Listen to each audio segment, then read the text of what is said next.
This because everything has a Wikipedia page, doesn't it? But this podcast probably doesn't. Not yet.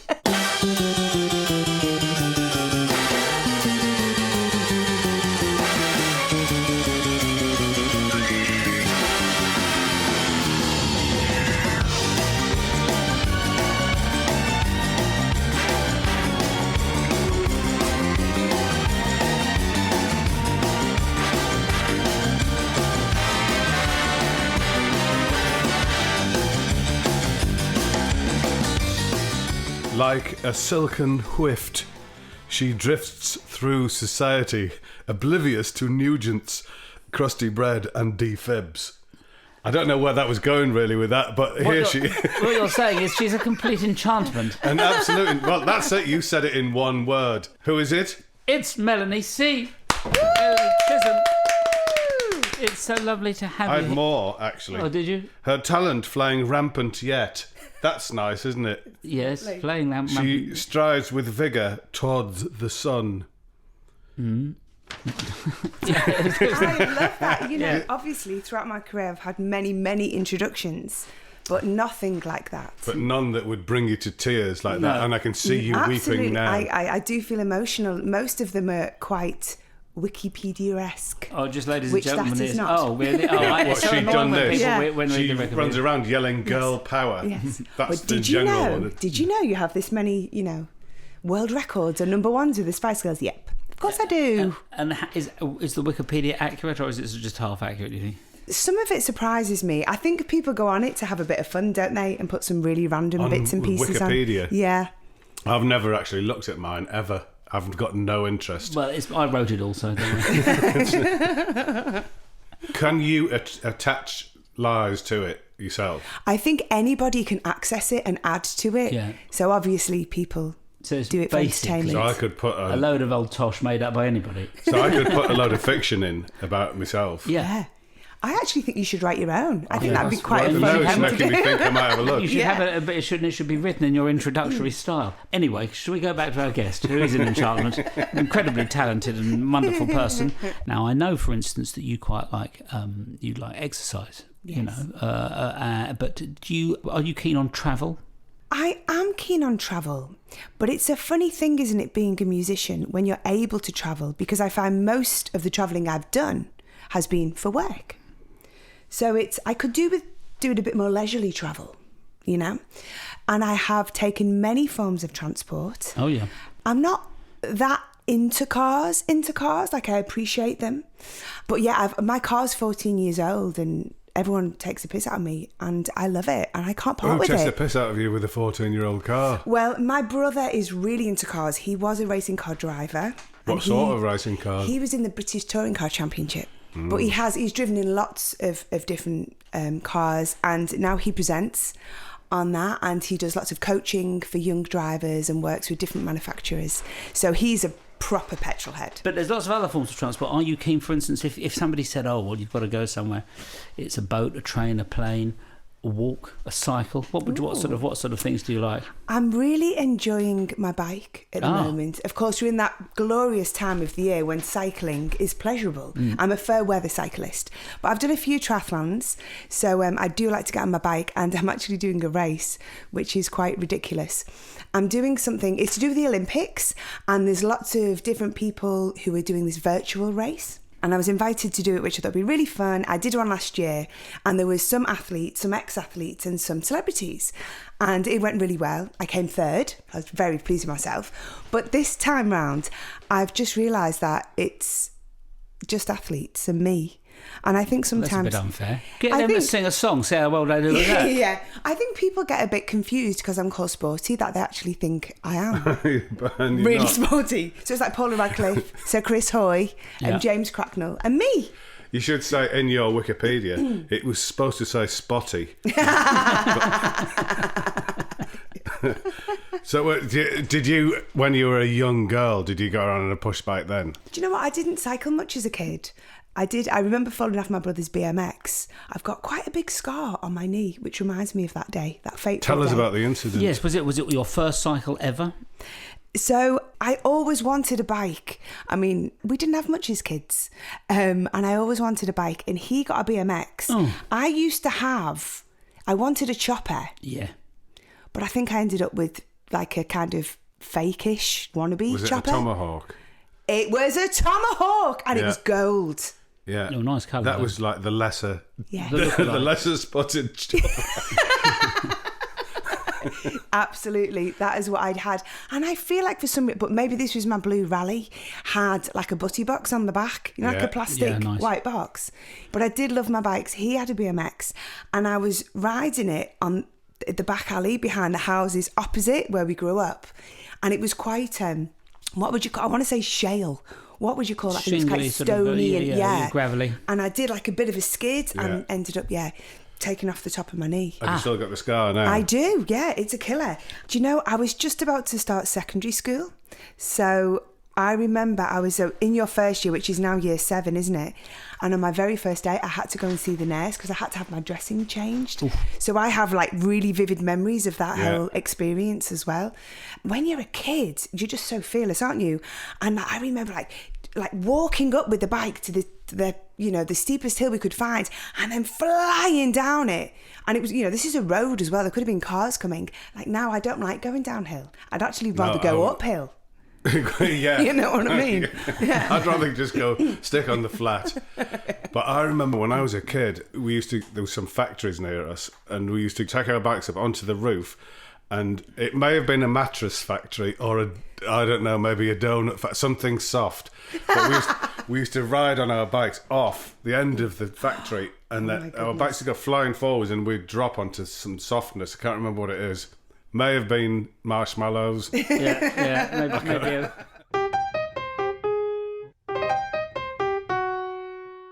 I'm trying to have a clear out, and then so I've got all these things in the hall, and I think, I can't clear that out. Oh, well, that's a good thing. Yeah. And so, the thing goes in the box, and it goes back in, and you put it, well, where's I going to put that? And in fact, it's led to, the idea of having a clear out has led to just a mess everywhere. Yeah.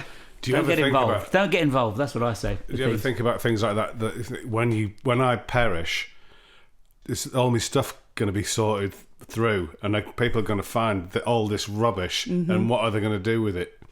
Well, we've been planning that, Melanie and I. And what we're going to do is we're going to be putting it on.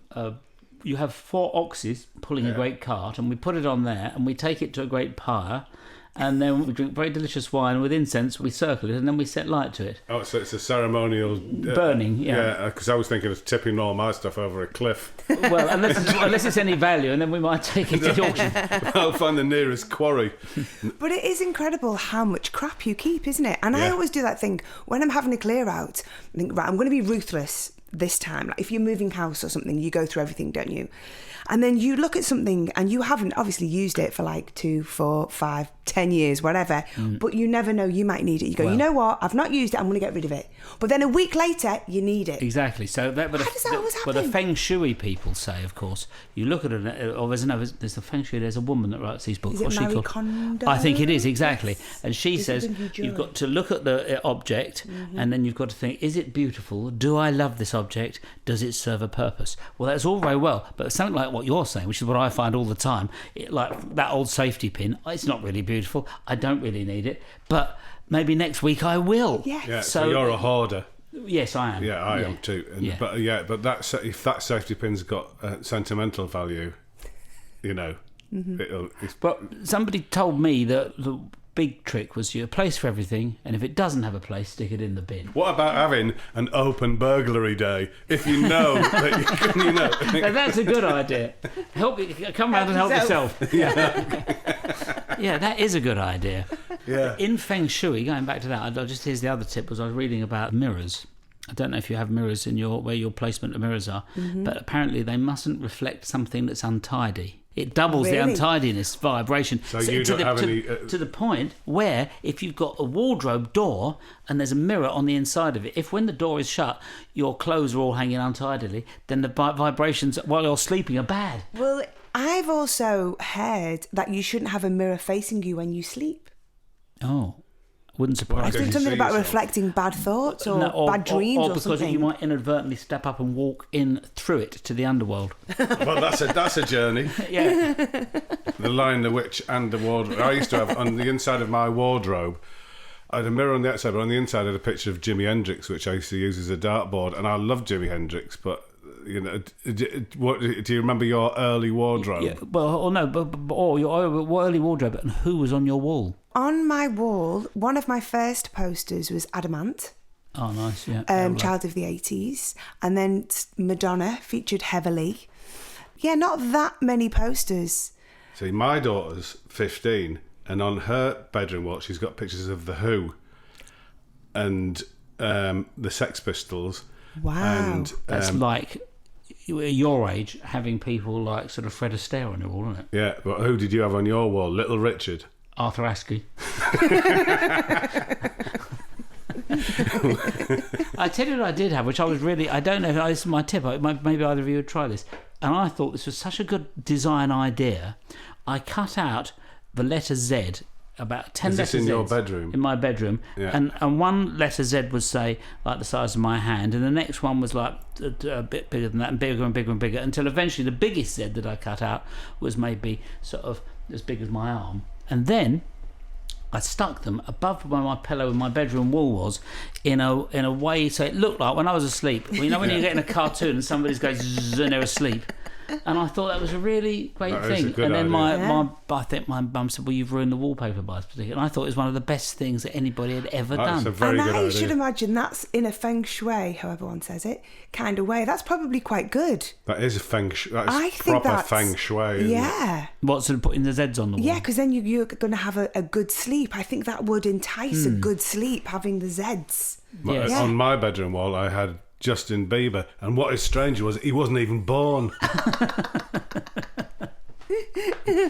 But I suppose people have always, in the 18th century, they probably must have had something on their wall, mustn't they? Yeah, Folk an prints. anecdote. Well, a stitched anecdote now on people's walls. You get things like wake up and have a great day, that sort of stuff. But then it would be all You stitched. don't have to be mad to be working, but you don't have to do that. But in those days, in 18th century, a stitch thing, Yeah, yes. it'd be nicely stitched above, yeah. Home, sweet home. So what about walking? Because you said, oh, wait a minute, let's go back to the cycling, Melanie. When you cycle, what sort of routes do you like? Do you have a particular clothing that you wear for cycling? Deerstalker, tweeds? Well, I'm one of those people, I'm a little bit all in. I can't, you see like casual people on a bike. I have to wear all the gear, all the gear, no idea kind of thing. Lycra? All the kit, yes. Well, you're wearing it now, actually. I am. I'm in cycling shorts right now, aren't Yeah. I? Nice. Just, always sporty. So, yeah, I will wear all of the gear. I mean, I think the thing is, if you're on a road bike, and cycling in London is quite petrifying. Yeah. But I do find, I used to cycle in London a lot more before I became a mum.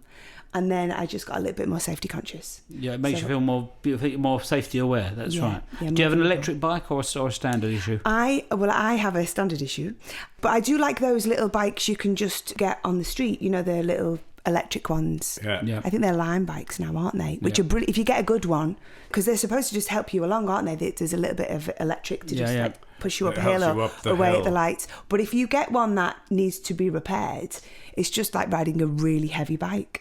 So that's It's kind quite of good pointless. exercise. I like the fold-up ones, but I just don't like the look of them. I like the idea, but I don't like. I want a big wheeled. Can you get a big wheeled fold-up one? Big wheel, so a penny farthing fold up. I was visualising a fold-up penny farthing there. Right, because the fold-up ones have little wheels, don't they? Yes, I know exactly. Is it called Yeah. a Brompton? Is that Yes. one of them? That's it. Yeah, but Yeah. I like I'd rather have a big wheeled bike. Yes. You mean big as in fat wheels? No, just like full size. I don't know what they call it, 26 18-inch wheels 26 that, 24 that inch, folds yeah, yeah. enough. Anyway, forget about that. Yeah. That's just too dull. Your dreams. Yeah, but in my dreams, I'll have a large wheeled fold-up bike. It's a dream I have every night. Right, give us 3 really exciting things that have ever happened to you at a bus stop. Oh my goodness. Well, of all forms of transport, I think buses are my least favourite. I think it's because I had to take a lot of them as a kid. A funny bus story in Spice World the movie, which Jools and I co-starred in together. Because it was on the bus, wasn't it? We had a bus. Yeah. And a lot of that script actually was taken from things that had really happened to us, like through our crazy year. And we did like a competition winners thing on a bus around London, like an open top, like sightseeing tour bus. And at that time, we were so heavily protected. We had security everywhere we ever went. But we were, it was just so oppressive that we said, let's just run off the bus. And we did, and we just ran off, and we came back as all good, little runaways. Where did you run off to? I think we just did it to kind of freak them out. We just, I think did we you were go going far over one of away? the bridges, and then we just had a little run off somewhere. But then we put that in the movie. I mean, people, when they go around tour around America, because they live on tour buses, don't they? That's quite I've done that. That's quite a strange sort of world to be in, this isolated, great big railway carriage, almost like a Silver Eagle bus. Just goes on and on and on. Oh, those ones in America that they kind of extend when you park out. They're insane. But the funny thing is, I think when you've been on lots of tour buses, you take them for granted, like everything. They're pretty amazing things. They are amazing bits of technology, really. Yeah, but when you're having to like sleep on one and then get up and then perform and then go back and sleep on one again, and so many musicians really snore, and everyone likes to have a couple of bevies, don't they, after a gig, which really enhances the snoring. So they're not always the best places to get a good kip. No, I think that's right. It'd be quite a good thing to have a holiday in, like you say. Like if you were doing it and weren't doing a gig, you just sort of went around one of those in a holiday. Might be quite nice. I did once on a tour bus in America with Squeeze, and it was out in the desert somewhere. And the driver said, "We're going to stop for fuel now. If anybody wants something to eat," and they'd all had breakfast, but I hadn't. So I said, "Oh yeah, I'll just get something to take away." So he's filling up with fuel. So I wander in and I get this piece of chicken wrapped up in cellophane. I thought, that'd be nice. So I wander back to the bus, think it was a nice day out here, very hot and it's like on this deserty landscape, and get on the bus. I'm trying to open the chicken and I can't open the plastic, and it's becoming more and more frustrating, and I can't, and now I'm hungry and I can't get this plastic open. So I just lose my temper with the packaging, which is very unlike me, but it just drove me mad, and hurled the chicken down the bus. And somebody said, "What's the matter with that?" I said, "I can't open it." They said, "Well, what are you going to do?" I said, "I can't open it." They said, "Well, get it off the bus." I said, yeah, get off the bloody thing. So I picked it up at where the door had opened, the door had opened, and kicked it with a sort of a professional sort of footballer's kick. Missed the chicken, and with tremendous speed, my loose footwear came off, and my foot at a tremendous velocity hit the edge of the door, and the edge of the door went between two of my toes at probably approximately 100 miles an hour. I suppose my foot was going out. Exactly. And what's more, the chicken still isn't open, at which point I got the chicken, got off the bus into the car park and got it on the floor and was kicking it and punching it and was lying down and just hitting it with my fists, screaming and waving. And I looked up, and the bus had driven off about 50 yards, and there was just bibbing the horn waiting for me. And then somewhere in the desert around Phoenix, maybe, there is a missing Chelsea boot. A Beatle boot, maybe, or a Jesus sandal. I don't know what it was. A high heel, yeah. Lodged stuck in a cactus somewhere. Are you a keen tourist? Do you go and see the sights when you're around, Melanie? Not so much, I think I did a lot when I was younger, but now I quite like going to places and going more to like local spots. Do you know what I mean? Trying to find the hidden treasures and things like that. Those big touristy places, freak me out a little bit. Too many people. What sort of a small hidden treasure would you like to? Is your ideal dream find? Well, for me, a lot of travelling is about the food. So I love going to places in Asia. That's probably my favourite cuisine. And then going to places where the locals eat. Getting a real taste of the place. Yeah, nice. I mean, it is great. What a great thing being on tour, and because you sort of see the world and taste the world and everything, don't you? Yeah, I mean, it's amazing, and it's one of the things throughout, the difficult year and a half that we've all had, that it's really made me stop, think, and reflect about all the wonderful things about what I do. Because for so many years I've thought it's about performing. It's about being out there. It's about making music. It's about making people happy. And then you just think about the things things like getting away from your family. all the best lovely bits. hotel rooms, and the travel and the culture and all the other things you experience along the way. I think that's half of it that people don't realise. That's why you're going to play music, I think. Why did you go on holiday when you were a kid? My dad was a travel rep when I was a kid. Really? So yeah, I was really jammy. He worked in France and Spain. So for the whole 6 weeks in the summer, I'd go away and I'd do little jobs and help him out, and I absolutely loved it. Did he drive there? Yeah, this is a funny story. It's funny to me. So he was kind of like, he looked after a region. So I think it was either Costa Brava, Costa Dorada in Spain. So he'd go around to all the campsites. And so we'd be out for the day. It was like a little day trip with my dad. And he was driving his boss's Range Rover. And we had the window down and the weather's great. And we're driving along. When we got to the destination, the, would you call it the sun visor bit? Had disappeared. And at some point, it must have flown out of the window, but neither of us spotted it. No, realised it happened. So then he had to take it back to his boss, sun visorless. No. Yeah. But I hope he blamed the children. That's how weird. Yeah, it's probably my fault. Yeah, I think Melanie ate it. Because you'd been in Liverpool. Did you go to Wales on holiday? Because people in Liverpool always go to Wales on holiday, don't they? Yes, they call it the Welsh Riviera, don't they? So how about, I'll go on to this last bit of transport here. What about boats and trains? Do you like boats or trains? I do. I like them both. You know, I'd like to do the Orient Express. You know, those fancy old-fashioned trains where you have lovely food and. I like the idea of that, but the only thing is, you're then in an enclosed space with the same people for sort of. Well, that's how I feel about cruise ships. Cruise ships freak me out. Have you been on one? I've worked on one. Everything I've ever done, it was work. So I've only been on one for a night. But the thought of being, because they're like a village or even like a town on the sea, aren't they? Being with that many people, what did you do you can't escape. It's really funny actually. I was singing, so I was performing with my band, and I don't know if you ever have this, Jools, but I'm always a surprise. Like when people book me for events, if it's like lots of corporate events, and they're like, "Oh, stay in your dressing room because you're a surprise." It's like, why am I always a surprise? It means I can't go and have a look around. I'm on a cruise ship. I've got to stay in my cabin. Are you not advertised then? No, it's a surprise. Oh, so it's a surprise someone's booked guest. me for some event. I would hate to be a surprise guest though, because I know that there would be sighs of disappointment when it turned up on. Well, that's what always concerns me, especially because you get your big intro, and of course it's all very Spice Girls heavy, and then I turn up and they're like, oh, that one. And it's not. Well, she's my middle favourite one. I was really hoping. It's dangerous to be a surprise, It's isn't it? awful, isn't it? What if you are a terrible disappointment to everybody? I was once. I did a Volvo lorry drivers convention, and I turned up, and it was just like a heaving gasp of disappointment as I stepped on. And they were all 70-year-old lorry drivers and their wives who had been really happy. Maybe having their dinner until you came on. Well, yeah, they were. They were having a really nice time, and then I was introduced, and immediately felt like it was a huge disappointment to everyone. But I think that's your perception. They were probably really loving it. And the way you got to remember the way some people show their surprised face. And I should advise you this, Melanie. You're thinking, they're not very pleased to see me. But some people's look of surprise is very easily confused with disappointment. Well, maybe they were pleased, and all the bottles and glasses that I deflected from were a show of approval.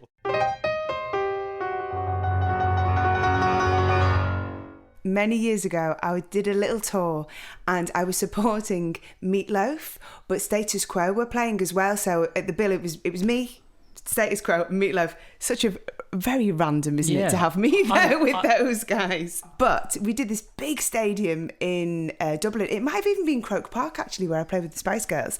And when you're the first act on, people are milling in. There's not that many people, but you've got your fans, But right in the middle, two people at the front, Quo T-shirts on, arms folded, just looking at me with disdain, waiting for the Quo. And it's such a funny thing to do, isn't it? Because you think, one, you're waiting for Status Quo. Yeah. Two, just bugger off. Yeah, do you know what I mean? It's rude, isn't it? Stand in the middle. It's so weird. Did you say anything? I probably did. I think on stage sometimes, it kind of depends on the mood you're in, doesn't it, and how you're feeling. But sometimes I will be a bit mouthy on stage. if people are rude in the audience as well, that really gets my goat. I could have said to everyone, so these two people want to see quotes, so if everyone wouldn't mind leaving, we'll go and do this somewhere else. Yeah. It's good training, though, I think. It is. All of these experiences make you better at what you do. There was a fellow when a very early squeeze in 1976 or something were supporting Curved Air. And we walked onto our own footsteps, and they weren't really that keen to see us, but they were sort of putting up with us, you know. And there was a man about 3 rows back from front. I say man, a young bloke, sort of sitting around about 3 rows back. And throughout our whole performance, he would intermittently with his arms were either both fully up, extended, with 2 fingers at the end of each arm, just constantly gesturing towards us, or gesturing absurdly overly big yawning gestures. and for the whole of our 20 minutes, sort of, we had 30 minutes effort, and it really was quite a footy. But then afterwards, as we did then, we went into the bar, and there he was. What, doing the same thing? No, he wasn't doing that then, but like there he was. It was like, hang on a minute. And one of the people in Squeeze, I shan't name names, was so delighted to see him there, he immediately ran at him and knocked him onto the floor. I mean, he didn't hit him or anything, but he just sort of rugby tackled him onto the floor. Have you ever had anything thrown at you on the stage? One of my first gigs as a solo artist was V99. And I'd made this album, my first solo record. I was so excited, couldn't wait to get out there with my band. And I think I was a little bit naive, actually. And at the time, because I think V Festival became quite pop friendly through the years. But back then, I mean, I think I went on after Faithless and Manic Street Preachers were headlining. So it was quite a strange lineup, and I was positioned really weirdly within it. And I had bottles of things, and I in my memory there's a Weetabix, but I don't know how you throw a Weetabix because they're quite light, aren't they? That's a nice thing to throw, isn't it? Yeah, halfway through a gig, nothing. Oh, thank you. You should have, as you're going in, say, if you're going to throw anything, there's Weetabix and Shreddies, Sugar Puffs here. Do that. If you're going to throw anything. I don't know why that stays in my memory. There was a Weetabix. I mean, years ago in the punk days, Squeeze toured with Eddie and Hot Rods. Oh, what was the singer's name? Barry Masters. And he would often come on with a pint, which he'd then put at the front of the stage. And I think he played the harmonica a bit, and he'd dip it in the pint to keep it sort of moist, and then he'd drink the pint as he was going on. And we were doing these tours, and they were around the top rank clubs, but they didn't have seats in them, and it was like all the sort of youth would be standing up, and it was exciting, you know, to do them. And but he got really cross because every night he'd go on stage and he'd put this pint of beer down by his monitor at the front, and every night he'd do it, but he'd come back and somebody would have drunk it. He'd say, it's just driving me mad. That my beer, isn't it? The harmonica. Yeah, and swallowed the harmonica.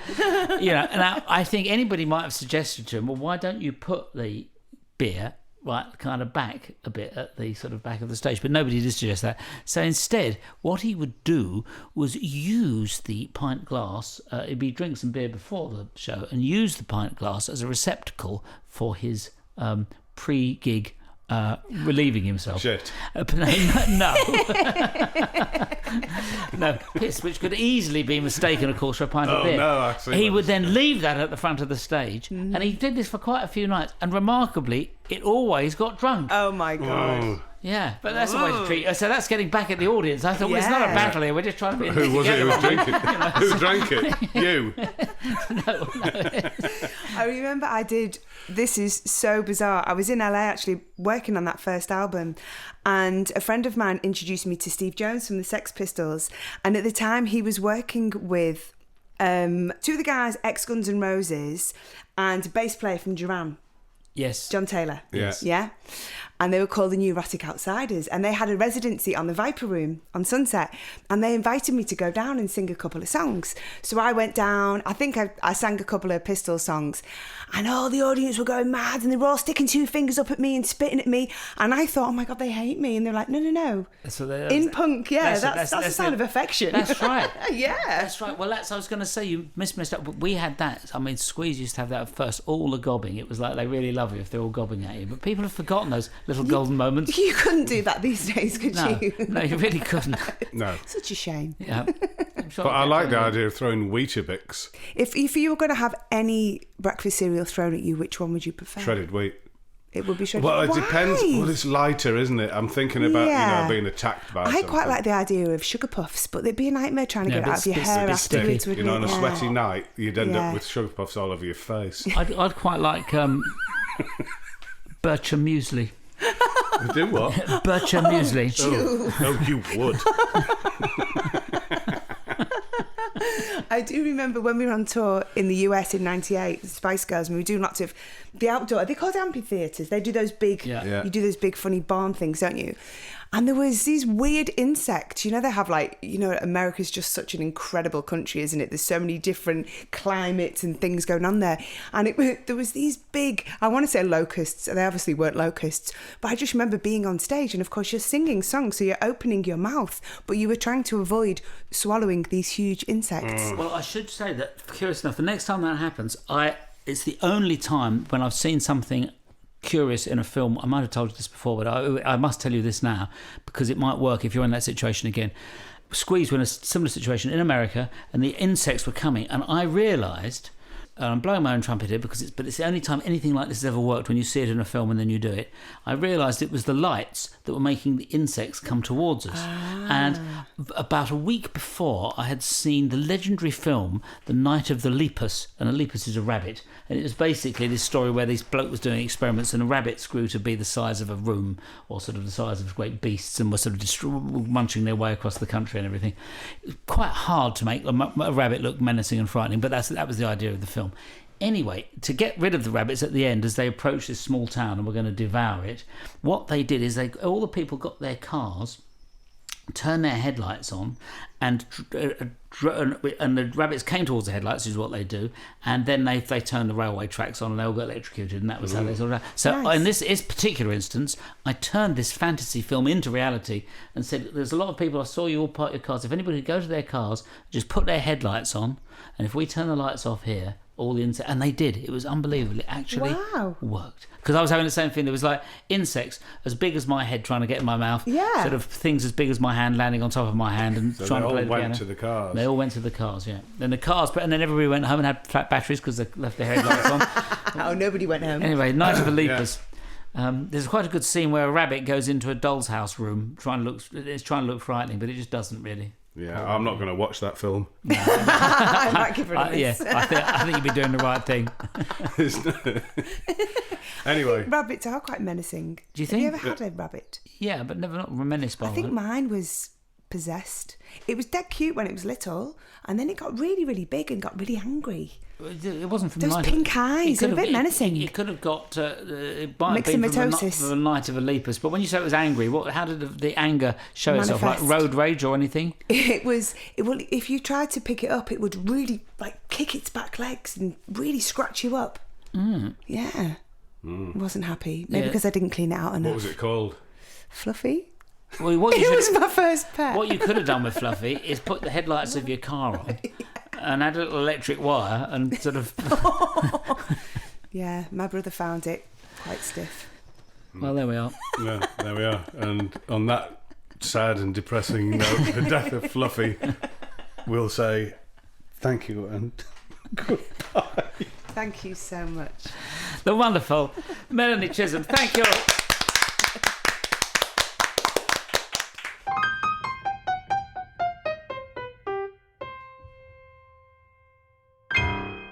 Well, there she goes, drifting away like gossamer on a breeze. Yes, and enchanted in the lovely chopper bike that we gave her that she always dreamed of having as a child. The Tomahawk. Yeah, but no, we've given her a chopper because she always wanted a chopper, but got the Tomahawk. I forgot to tell you, we ran out of choppers. I had to give her the Tomahawk. Another disappointment.